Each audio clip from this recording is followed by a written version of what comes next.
Hello everyone, आज हम optical instrument की रेस्क्यू सीरीज करने जा रहे हैं। इसके अंदर ऑप्टिकल इंस्ट्रूमेंट में अपने को दो चीजें पढ़नी रहती हैं। एक तो अपने को पढ़ना रहता है माइक्रोस्कोप और एक होता है टेलीस्कोप। माइक्रो का मतलब होता है छोटा, स्कोप मतलब जो छोटी चीज को देखने काम आए। ये दो तरह का होता है, सिंपल माइक्रोस्कोप और कंपाउंड माइक्रोस्कोप। सिंपल माइक्रोस्कोप बहुत सिंपल होता है, ये छोटी चीजों को 100 टाइम तक बड़ा करके देख सकता है। कंपाउंड माइक्रोस्कोप की थोड़ी कंस्ट्रक्शन और वर्किंग कंपाउंड होती है, लेकिन ये बहुत छोटी चीजों को बहुत बड़ा करके देख सकता है। 1000 टाइम तक ये किसी साइज को बढ़ा सकता है। फिर आता है टेलीस्कोप। टेली होता है दूर की, जैसे टेलीफोन, टेलीग्राफी, तो दूर की चीजों को देखने के लिए जो यूज होता है उसको बोलते हैं टेलीस्कोप। ये दो तरह का होता है, रिफ्रैक्टिंग एंड रिफ्लेक्टिंग। इनमें डिफरेंस बहुत इंपॉर्टेंट है। और एस्ट्रोनॉमिकल और टेरेस्ट्रियल टेलीस्कोप होते हैं। ये तो हमारे सिलेबस से कट है, पर इनका जो है हम फॉर्मूला पढ़ लेंगे ताकि ऑब्जेक्टिव या 1 मार्क में इससे रिलेटेड कोई चीज आए तो हम कर पाए। हम सिंपल माइक्रोस्कोप कर रहे हैं।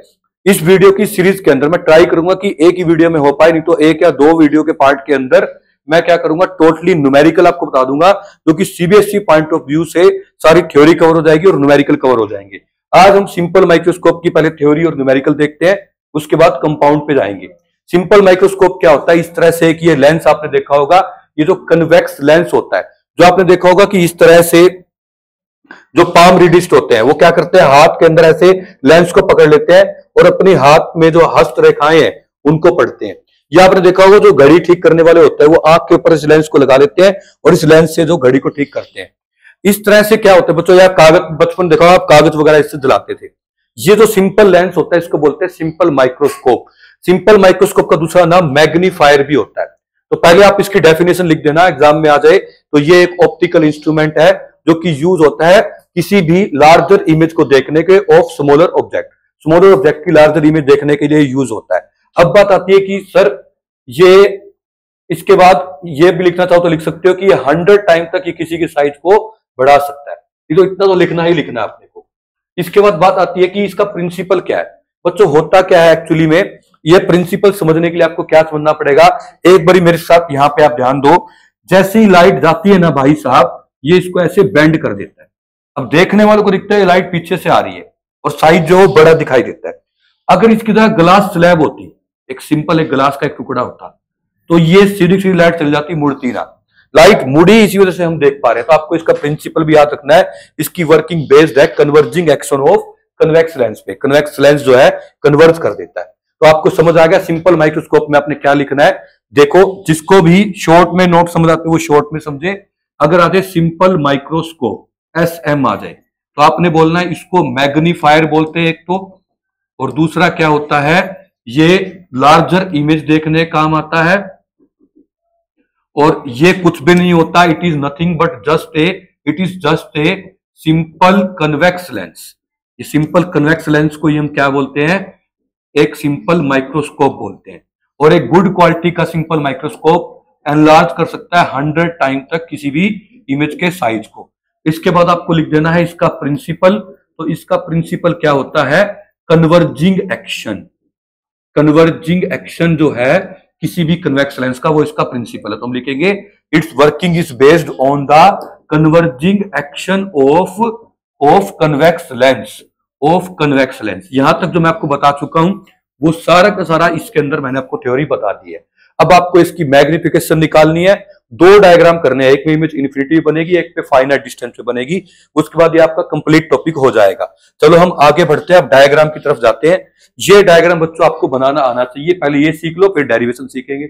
इसमें क्या है देखो, फोकस और ऑप्टिकल सेंटर के बीच में क्या है, एक ऑब्जेक्ट पड़ा है। मैं ऐसे भी बता रहा हूं, आपको लाइव बना के भी दिखाऊंगा ताकि आप साथ साथ प्रैक्टिस कर सको। ऑप्टिकल सेंटर और फोकस के बीच में जब भी ऑब्जेक्ट पड़ा होता है ना, किसी भी ऑब्जेक्ट से हम 2 रेज लेते हैं। पहली रे लेते हैं हम ऑप्टिकल सेंटर से जो अनडेविएटेड सीधी की सीधी पास हो जाती है। सेकंड रे लेते हैं हम पैरेलल टू प्रिंसिपल एक्सिस। ये रेड वाली प्रिंसिपल एक्सिस इसके पैरेलल जो ऐसे थोड़ा डाइवर्ज होके जाती है, डाइवर्ज होके जाती है। जब इनको पीछे प्रोड्यूस करते हैं तो ऐसा लगता है कहां से आ रही है, वहां से। तो इमेज बन जाती है H'। मैं आपको एक बार ये इमेज बना के दिखा देता हूं, आप साथ साथ लाइव मेरे ये इमेज भी बनाते रहें। देखिए, सबसे पहले आपको क्या करना है, बहुत ज्यादा टेक इट इजी, एक आराम से इस तरह लेंस बना देना है। आहा। अब इसके बाद आहा, एक ऐसे बड़ी प्यार से लाइन ले लेनी है। लाइन मारने में आप तेज हो ही बच्चों। यहां पे आपको देखो, लाइन मारने के बाद एक सेंट्रल पॉइंट को O नाम दे देना है। यहां पे आपको नाम दे देना है फोकस। फोकस के बीच में आपको ऑब्जेक्ट रख देना है। आहा, इस ऑब्जेक्ट में से अपने को बड़ी ही स्मूथली, एक बार सीधा ऑब्जेक्ट ला देता हूं, ये हमने ऑब्जेक्ट ले लिया। बड़ी स्मूथली एक पहली रे लेनी है जो कि सीधी की सीरीज आए।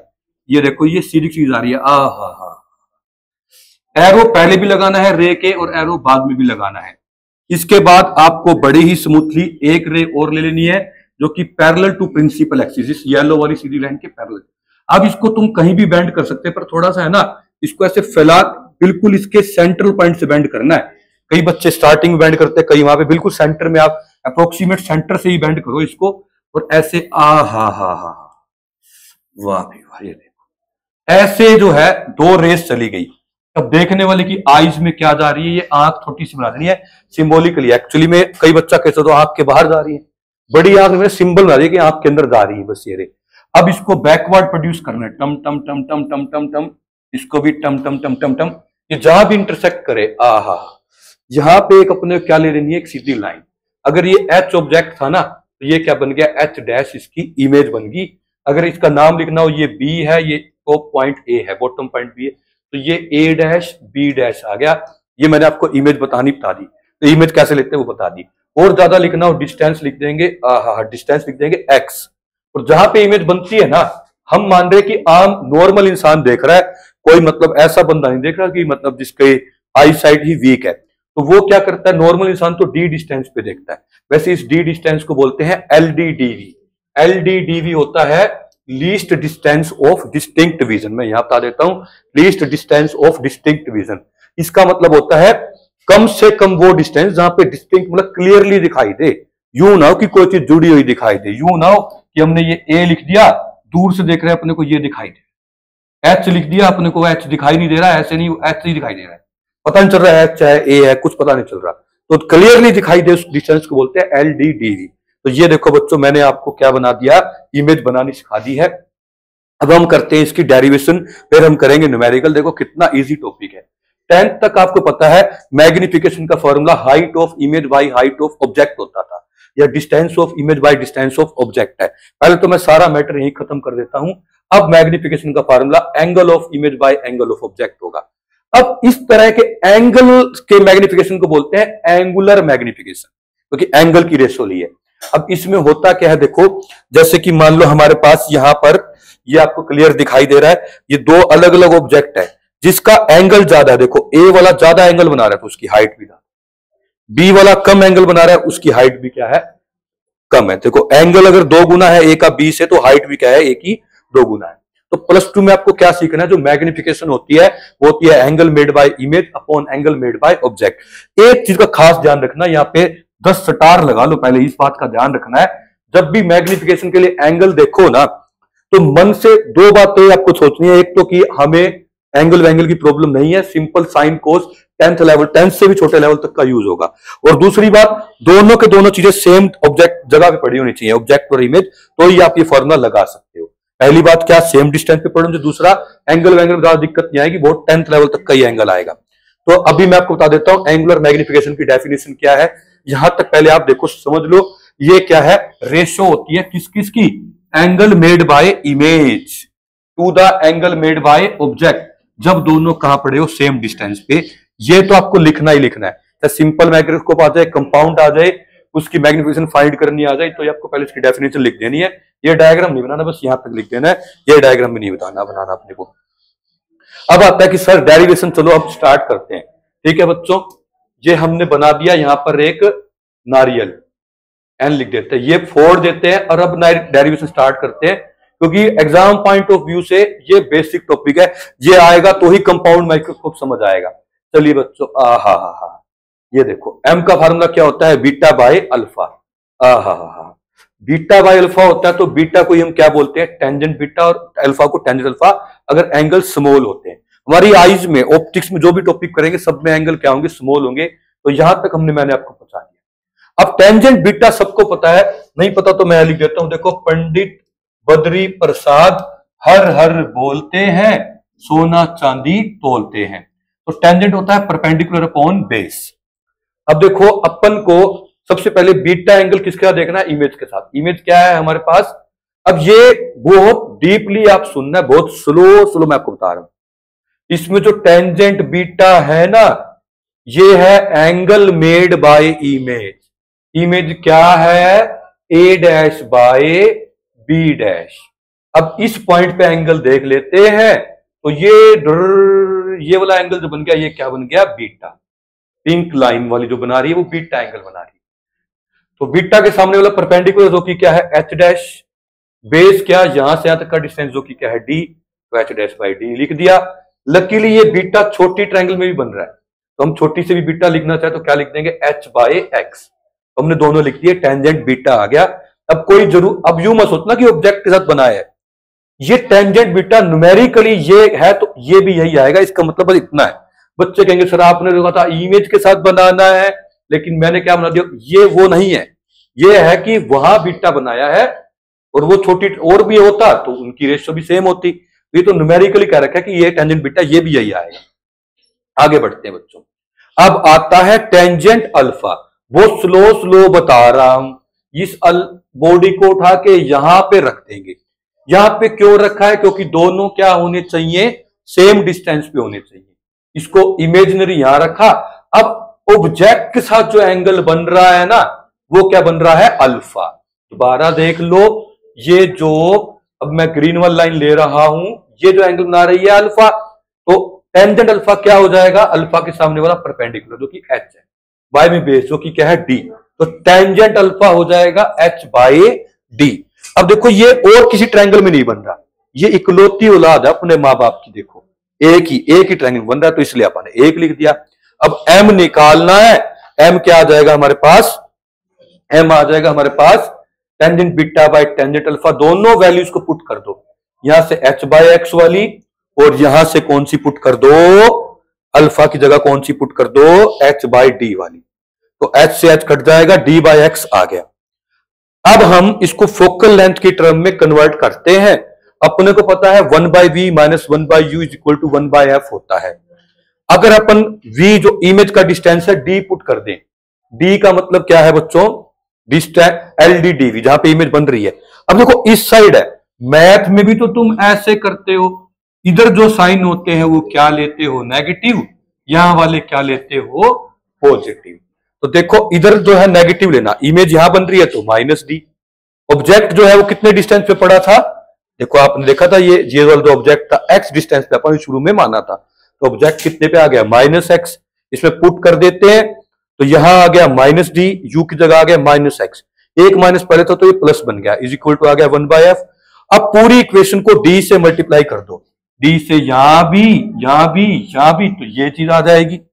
अब देखो बच्चों डी से डी कट के ये तो आ गया 1, मैं यहां लिख देता हूं माइनस का 1 प्लस में डी बाय एक्स। देखो डी बाय एक्स को क्या बोलते थे? एम। प्लस का आ गया एम इज इक्वल टू क्या आ गया? D by F.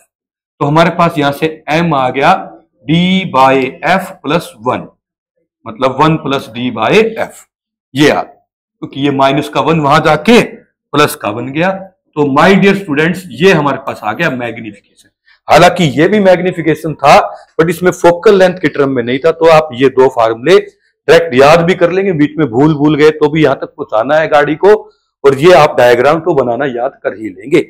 अब इसका आता है स्पेशल केस। अगर इमेज बन रही हो इन्फिनिटी पे, तो बस ये 1 हट जाएगा, मैं इसकी डेरिवेशन भी कराऊंगा, वो अभी कभी करा देता हूं। देखो ये तो केस हो गया कि इमेज बन रही है फाइनाइट डिस्टेंस पे। अगर माय डियर स्टूडेंट्स कभी भी इमेज इन्फिनिटी पे बने तो आपको ऐसे बनानी है। मैं अभी आपको रफली बता रहा हूं। देखो हा, ऐसे एक लाइन ले लेनी है। इस लाइन को क्या बोलना है? Principal axis. ऑब्जेक्ट अगर फोकस पे पड़ा होगा तो पहली रे तो बिल्कुल सीधी जाएगी, बिल्कुल ऐसे सीधी सपाट एकदम से। इस तो सीधी जा रही है, इसको कोई छेड़खानी नहीं करनी। छेड़खानी किसके साथ करनी है? तो कहां जा रही है? Parallel to principal axis. अब इसको अपने को बेंड करना है, ये सीधी नहीं जाएगी। अब आप बिल्कुल पैरेलल बेंड कर देंगे, बिल्कुल इसके पैरेलल बेंड करेंगे, स्केल से और अच्छे से ये चीज ली जाएगी। जैसे पैरेलल बेंड कर देंगे, ये किसी की आंख है। अब पैरेलल वाली रे कहीं भी नहीं मिलती, देखने वाले को कहां दिखेगा ये रे कैसी आ रही है? पैरेलल आ रही है। इमेज कहां बनेगी? इन्फिनिटी पे। इस केस में जो मैग्निफिकेशन है वो डी बाय एफ आ जाएगी, 1 हट जाएगा। बाप को सर कैसे? क्योंकि m आपने यहां तक निकाल लिया था d बाई एक्स। तो आप देखो डिस्टेंस ऑफ ऑब्जेक्ट जो x है वो फोकल लेंथ तो हो गया, क्योंकि ऑब्जेक्ट फोकस पे पड़ा हो तो ही इमेज इन्फिनिटी बनती है। तो आप कह देना put x is equal to F, तो हमारे पास आ जाएगा m इज इक्वल टू कितना, d बाई एफ। तो ये हमारे पास शॉर्ट मेथड है। बाकी मैंने ये इमेज बना रखी है, इसका स्क्रीनशॉट वगैरह ले लो। लॉन्ग मेथड से नहीं करना, आपको सीधा कर देना है। इसको बोलते हैं जब भी इमेज इन्फिनिटी में बने ना, इसका एक टर्म होती है, इसको बोलते हैं नॉर्मल एडजस्टमेंट। बच्चों मैं आपको बताता हूं इन्फिनिटी का मतलब क्या है। देखो आपने है ना 3 इडियट मूवी के अंदर करीना कपूर को स्कूटर चलाते देखा होगा, पीछे बैठे थे हमारे आमिर खान। अब स्कूटर की जो हेडलाइट है ना वो इस तरह से होती है, देखो ये ऐसे इस तरह से होती है, देखो ऐसे। अब ये स्कूटर की हेडलाइट है। अब आप देखो इसके अंदर यहां लगा होता है लट्टू, इसमें जो लाइट बाहर निकलती है ना वो लाइट कहां तक जाती है, वो जाती है इन्फिनिटी तक, बिल्कुल सीधी। आपको कुछ इन्फिनिटी तक तो नहीं जाती। माय डियर फ्रेंड, इन्फिनिटी का मतलब होता है आगे जो भी चीज है उस पर बन जाए। जैसे लेजर लाइट मारते हैं अपन, अगर मान लो हमारा ये हाथ आगे आ गया, लेजर लाइट जो होगी इसके अंदर लगेगी, टिचकियां है यही बन जाएगी इमेज। हाथ दूर होता यहां बन जाती। अगर यहां पे मान लो हमारे पास लेजर लाइट की बजाय ये पेन टैब होता तो इसके ऊपर जो है इमेज बन जाती। ये ना होता सामने जो मेरे दीवार है उस पर बन जाती। वो ना होती पड़ोसियों के घर चली जाती। वो ना होती दूसरे पड़ोसी के घर चली जाती। तो कुछ भी आगे आएगा ना वहां इमेज बन जाए, उसको बोलते हैं हम कि इन्फिनिटी पे इमेज बन गई। अदरवाइज यूं नहीं सोचना कि कुछ इन्फिनिटी मतलब बनेगी ही दूर। तो इस तरह से हम क्या होता है जहां भी आगे कोई चीज आए वहां इमेज बन जाए, इसको बोलते हैं रिलैक्स्ड आई से देख सकते हैं। तभी इसका वर्ड आया है नॉर्मल एडजस्टमेंट। नॉर्मल एडजस्टमेंट क्या होता है, इमेज कहां बने, इन्फिनिटी पे। तो एक्स को एफ पुट किया इसके अंदर तो ये आ गया। ये डायग्राम ये बना लेना, ये आपने पूरी तरह से कंप्लीट नेक टू नेक आपने ऐसा लिख दिया जिसके मार्क्स तो मिलेंगे ही मिलेंगे। अब आती है बात न्यूमेरिकल्स की।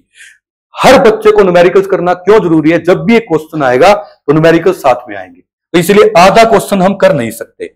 अब देखो सबसे पहले मैं आपको यह बता देता हूं कौन कौन से फॉर्मूले आपको यूज करने हैं ताकि आप कंफ्यूज ना हो जाओ। बच्चों पावर होता है फोकल लेंथ का रिवर्स। एक फॉर्मूला होता है 1/v minus 1/u is equal to 1/x। ये 10th क्लास 1/f सॉरी, ये फोकल लेंथ f है। ये 10th क्लास से चलते आ रहे हैं। एक 10th क्लास से मैग्निफिकेशन चल रहा है hi/ho, यही होता है v/u। हमारा आपके क्या फॉर्मूला है, m is equal to 1 plus d/f, या फिर m is equal to only d/f। जब इमेज कहां बन रही हो इन्फिनिटी पे तो ये, और जब वो कहते हैं मैक्सिमम मैग्निफिकेशन निकालो, भाई इन्फिनिटी पे नहीं बन रही फिर भी कितनी में, तो ये निकालना है। ये मैक्सिमम मैग्निफिकेशन के लिए जब इमेज कहां बन रही हो इन्फिनिटी पे। वैसे तो इसी पे क्वेश्चन आता है, लेकिन क्या है कि ये आ जाए तो अपन मना नहीं कर सकते क्योंकि 10th में हमने पढ़ रखा है। तो अपन सब पे 1 या 2 न्यूमेरिकल करते हैं। उन 2 न्यूमेरिकल्स के अंदर आपको कंप्लीटली आपको एकदम मजे आ जाएंगे, समझ आ जाएगा। देखो पहले हम फर्स्ट न्यूमेरिकल इसका कर लेते हैं। वो अपने को कह रहे हैं एक मैग्नीफायर दे रखा है। ओ माय गॉड, ये देखो ये अलग अलग नाम है, ठीक है। जैसे मान लो किसी का नाम होता है कांताबाई और उसको प्यार से बोलते हैं कैम, तो ऐसे ही मैग्नीफायर सिंपल माइक्रोस्कोप का एक मॉडर्न नेम आ गया। ये कह रहे हैं पावर 10 डायोप्टर दे रखी है, फोकल लेंथ निकालो। माय डियर स्टूडेंट्स, मैं आपको पहले साथ साथ इसके अंदर फॉर्मूले बताता जाता हूं। देखो फोकल लेंथ, मैग्निफिकेशन, ये सब निकालना है। फोकल लेंथ तो आप निकाल लोगे, पावर जो होती है फोकल लेंथ का उल्टा होता है, तो फोकल लेंथ पावर का उल्टा हो जाएगी। ये रेसिप्रोकल हो गया। इससे आप 2 मिनट के अंदर एक मिनट के अंदर निकाल लोगे। अभी इसकी आंसर भी कराता हूं मैं आपको। फिर आता है हमारे पास magnification for normal adjustment. Oh my god, d/f अपने को करना है। जो d होता है ये 25 सेंटीमीटर होता है। फोकल लेंथ आपने ऊपर से निकाली होगी तो m भी आ जाएगा। जो भी वहां से आंसर आएगा, हालांकि मुझे पता कितना आएगा पर मैं बता नहीं रहा, वैसे 2.5 आएगा। Distance of object to obtain normal adjustment. वो कह रहा है कितने पे ऑब्जेक्ट पड़ा हो कि वो नॉर्मल एडजस्टमेंट आ जाए, मतलब इमेज इन्फिनिटी बने। देखो बच्चों ये क्या है, एकदम जैसे गर्लफ्रेंड की तरह बातों को घुमा रही। जैसे कि वो कहती क्या है कि मुझे है ना, तुम कभी इसको रेस्टोरेंट में लेके जाओ। देखो पहले दिन मान लो कि वो कहेगी कि मुझे मोमोज खाने हैं। जब तुम लेके आयोगे मान लो उसके लिए तुम ले आए चीज चिल्ली ले आए। जब तुम चीज चिल्ली ले आए तो उसको मोमोज खाने हैं, और जब तुम मोमोज ले आए तो वो क्या कहेगी, मुझे चीज चिल्ली खानी है। जब तुम दोनों ही ले आए तो अब वो कहेगी मुझे दोनों ही नहीं खाना, तीसरी चीज खानी है। इस तरह से ये भी क्या है, एक मतलब बस ट्विस्ट है। पहले ये क्वेश्चन में पूछ रहा है फोकल लेंथ, फिर फोकल लेंथ से एम, अब वो क्या पूछ रहा है, वो अब भी फोकल लेंथ ही पूछ रहा है इंडायरेक्टली। वो क्या कह रहा है, वो डिस्टेंस बताओ जहां पे अपने को क्या हो, जहां पे अपने को नॉर्मल एडजस्टमेंट की कंडीशन आई। बच्चों नॉर्मल एडजस्टमेंट की कंडीशन कहां आती है, जहां पे ऑब्जेक्ट फोकस पे पड़ा हो, मतलब जो फोकल लेंथ है वही इसका आंसर है। दोबारा सुन लो, इमेज इनफिनिटी वे कब बनेगी, तो ऑब्जेक्ट कहां पड़ा हो, तो ऑब्जेक्ट पड़ा हो कहां पर। मेरे को एक किस्सा आ रहा है, पहले वो बता देता हूं, नहीं बताता, छोड़ो तुम, बिगड़ जाओगे तुम। डिस्टेंस ऑफ ऑब्जेक्ट अपने को बताना है जो कि हमारा कहां पे हो, जो कि फोकल लेंथ होती है। मैक्सिमम मैग्निफिकेशन का क्या फार्मूला होता है, m is equal to 1 plus D by F. देखो बच्चों फिर वही बात, डी बाई एफ तक तो तुम फाइंड कर चुके हो, उसमें 1 और ऐड कर देना, m आ जाएगा, डायरेक्ट फार्मूला है। अब वो कह रहे हैं यहां पे बच्चों आएगा, यहां पे थोड़ा सा ये टफ क्वेश्चन है, पहले ये चारों मुझसे समझ लीजिए। देखो फर्स्ट में अपने को पावर दे रखी थी, तो फोकल लेंथ क्या आ जाएगा 1 बाय पावर, जो क्या आ जाएगा 0.1 मीटर। सेंटीमीटर में देखेंगे तो 100 से मल्टीप्लाई कर दिया, 10 सेंटीमीटर आ गया। नॉर्मल एडजस्टमेंट के लिए m कितना आ गया, डी बाई एफ होता है तो 25 को 10 से डिवाइड कर दिया, क्योंकि ये तो हमारे पास 25 सेंटीमीटर था, ये सेंटीमीटर में ले लिया था हमने 10, तो 2.5 आ गया। ऑब्जेक्ट नॉर्मल एडजस्टमेंट कब बनेगी, जब u कहां पड़ा हो, ऑब्जेक्ट कहां पड़ा हो फोकस पे, मतलब u फोकल लेंथ के इक्वल हो, तो u 10 सेंटीमीटर आ गया। डी पार्ट में पूछा था मैक्सिमम मैग्निफिकेशन, तो आ जाएगा 1 प्लस डी बाई एफ, मतलब 2.5 प्लस 1 3.5 आ जाएगा। अब बच्चों ये वाला क्वेश्चन है, ये जिसने कर लिया ना, वो समझ लो कि सिंपल माइक्रोस्कोप के 85% क्वेश्चन कर चुका। 15% क्वेश्चन जो है वो उसको थोड़े बहुत नहीं आए, वो एक दो क्वेश्चन में प्रैक्टिस करके आ जाएंगे।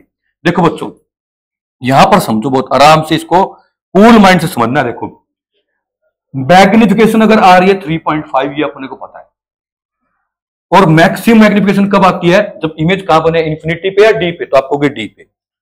उसने इशारा कर दिया कि मैक्सिमम मैग्निफिकेशन तब आएगी जब इमेज डी पे बने, तो वी क्या लेना है, डी। इस साइड होता है हमेशा, इमेज यहां बनी थी आपने देखा, तो वी को क्या लेना है माइनस डी। और तो और मैं आपको एक बार दिखा भी देता हूं ताकि तुम कंपेयर करो, मैंने कहा बताई थी ये बात। ये देखो अपन ने इसको यहां पे सोल्व किया था, मैंने कहा था वी को माइनस डी ले लो, क्योंकि इमेज इधर बन रही है, तो उन्होंने बस उस चीज का फायदा उठाया और उन्होंने बातों ही बातों में अपने को वी ना देके कह दिया कि वी डी है। तो चलिए हमारे पास डायरेक्ट फार्मूला होता है 1 by V minus 1 by U is equal to 1 by F. मैं थोड़ा सा धीरे धीरे कराता हूं। v अपने को माइनस डी ले लेना है, u अपने को फाइंड करना है, फोकल लेंथ जो है वो 10 आ गई थी। अब यहां से d25 मतलब 25 सेंटीमीटर, इसको वहां ले गए तो 1 बाई 25 प्लस का आ गया। नीचे एलसीएम ले लेंगे तो 50 की टेबल से दोनों डिवाइड होते हैं 50 पे, तो इसका 50 एलसीएम आ गया, ये 5 पे चला गया, 2 पे, तो आ गया 7 बाई 50। उल्टा भी कर देंगे, माइनस साइन वाले जाएंगे तो यू आ जाएगा 50 बाई 7 माइनस का। एक न्यूमेरिकल में समझ आएगा नहीं, इसकी डीपीपी करनी पड़ेगी, डेली प्रैक्टिस प्रॉब्लम, कम से कम 25-30 न्यूमेरिकल इसके कर लेना, फिर तुमको ये अच्छे से आ जाएगा। आगे बढ़ते हैं बच्चों, अब आता है हमारे पास कंपाउंड माइक्रोस्कोप। Compound microscope